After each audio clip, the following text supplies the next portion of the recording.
So welcome back to another episode. And today I thought I'd talk about some of the rare games that I own. Some of the rare games that I picked up over the years. Some by accident, by not knowing that it would be rare. Other games, getting good deals on them, stuff like that. But I did an episode on rare signed games that I had, so I'm going to leave those games out of this. But I will ask you guys here, what is the rarest game that you own? And it's interesting when you say rare. Is it a financial thing? Is it just because it is worth a lot of money now? Or is it rare that they didn't make a lot of them and it's more of a unique item, a unique game that is not too common, per se. Maybe it doesn't even have that big of a price value. And it's interesting, I only have a few what I would call rare games in my collection. I have a bunch of games that are about $100 to $200 each, even a $300 for some, but I only have a few that are really something special and unique. And I'll just start off with the first one. I brought this one out a few times. It's a game that when I originally bought it, I had no idea it'd be worth anything. I just loved the game, and that was Earthbound. I went to the store, I bought it, there was tons of copies there. There's a giant Starman advertisement when I walked in. And I just thought, they were piled up. I thought, there'll be tons of these, I never thought about financial. I collected video games back then. You didn't know there was a price value. Video games weren't retaining price values back then. We didn't realize that they would for a few more years, but I bought this, loved the game, fantastic. Rob walked past a value bin and saw this in here. I think for like $10 to $20, like tons of them.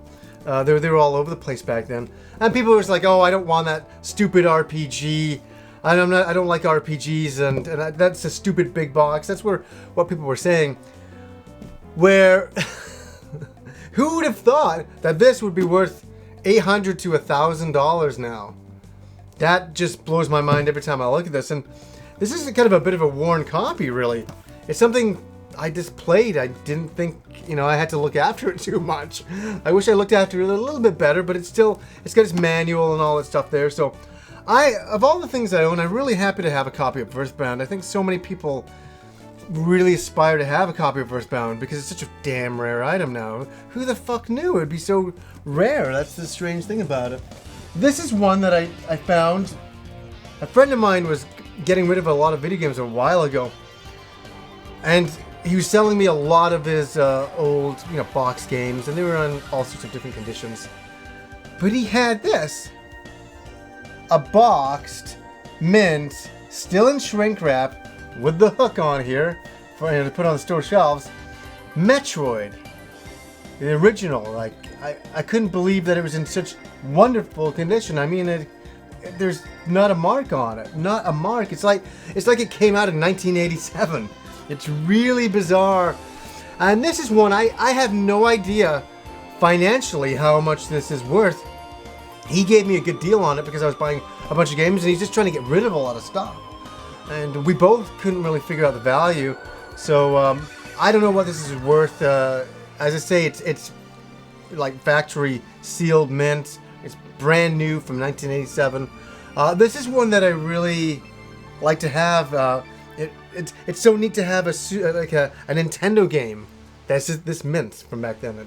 Especially Metroid. I really love Metroid. Me and Rob both love Metroid. And a few more rare games here as well. So, Suikoden 2.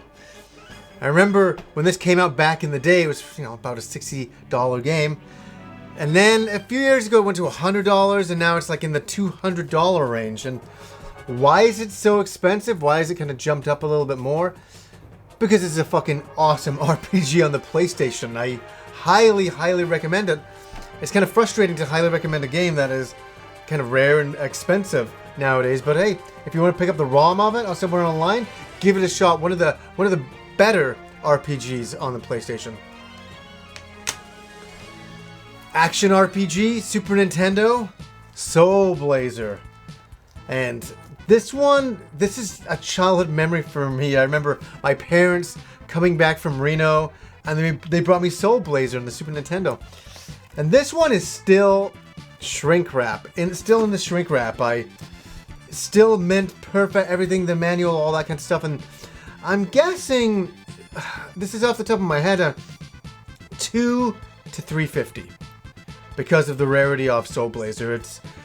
It's like one of those things you can't go into a thrift store and find this, and if you can, oh my god, you've struck gold. And usually it's not in great condition, and that's also another thing with some of these rare games is the condition of them. Soul Blazer here, I think could go for that price, but it's such a great game. That's why I originally got it, and I traded my original Soul Blazer away a long time ago. That back when I was like I think 20 to get my Sega CD, but.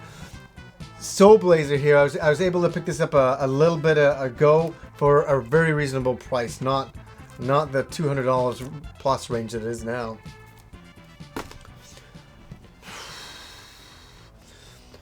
The Sega CD came out back in the day, and I went and rented this game, Snatcher. Little did I ever know that this would be such a classic game. All I knew at the time that this was the fucking coolest game I had ever played. Me and my friend Andrew love this game. An interactive adventure game by Konami. Kind of an anime meets Terminator meets Blade Runner. All those combinations work fantastic into this excellent game. And this is the only Snatcher that has ever gotten released in this country. There's been versions on all sorts of different machines like the PlayStation 1, the PC Engine. And this is why this game goes for so much money, is because, and this is probably about 300 plus now, because this is the only English version that's ever got released in the country, and such a great game. I played it a little bit ago, and it still holds up extremely well. I do love it. I got so many fond memories playing this game, and this copy that I have here, I got it when it was $100. And it is pristine. It is absolutely pristine.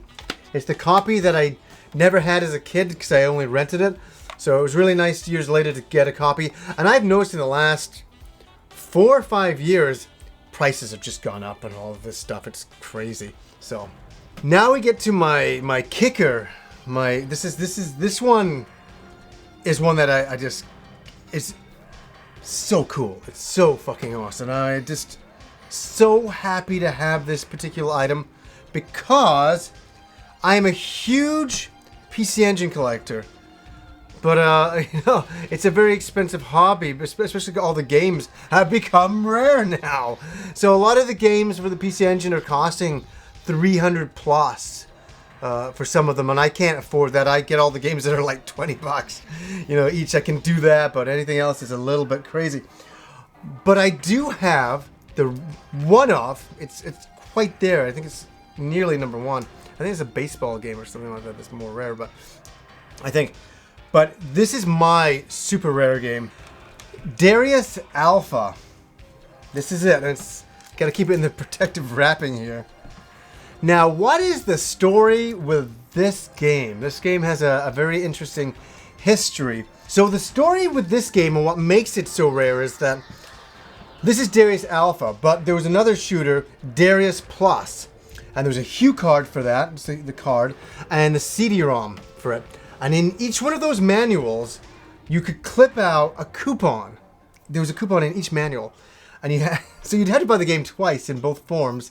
Clip out two coupons from the manuals, send them in, and maybe then you'd be lucky enough to get one of 800 copies of Darius Alpha. So that is what makes it so rare. There's only 800 in existence. I'm always looking out for the other 799. That's such a lame joke. But this is one that I got a super good deal from a friend of mine, and I was just like, oh, I have to do this. And this game, on eBay, the retails for about over $1,000 for one game. So that is this is the most expensive game that I can own in my hand. That Earthbound is close, but for financial, if you want to value games on financial, which I really don't, to me, to be honest with you, this is honestly a $60 game. I'd give it that. Maybe for its rarity, give it maybe $100 to $200, but $1,000? Fuck, it's crazy. So I'm happy because I am a PC Engine collector, and I have a copy of the rarest game on this, in the entire library of games. So very, very happy about that. Very cool. So, anyways, guys, those are some of my rare games. That is my rarest, as I say. So, what are some of the rare games that you own? Maybe the financial side of it, as I say. Maybe like a game that's gone, some of those NES games, right? They just go skyrocketing in price. It's crazy. What are some maybe games that you own financially that have gone up in price, or maybe just games that are super rare that not a lot of people own, and that maybe they're not worth a lot of money, but they're worth something to you. So, anyways, guys, I just wanted to show you some of my rare games today. So, anyways, guys, till next time.